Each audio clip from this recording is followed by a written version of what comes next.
Bəli dostlar, bir qardaşımız deyib ki, qaqa 100 mərmi ilə final. Allah da qardaşım, o bizim işimizdir. Getdik. Daha sonra burada kara ayarladım. Bir də pompalı götürəcəm. Adam gəldi. Qəşəng.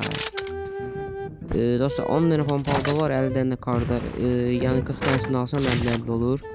Lotum da sonralı bu şəkildədir. Buradan 2 dənə bot gəldi, onları da vurum.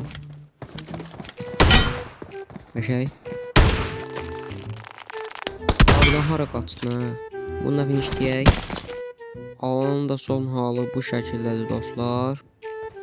AFK var burada, bunu da vuraq finish deyək biz. Qəşəng. Adam. Hadi yedi.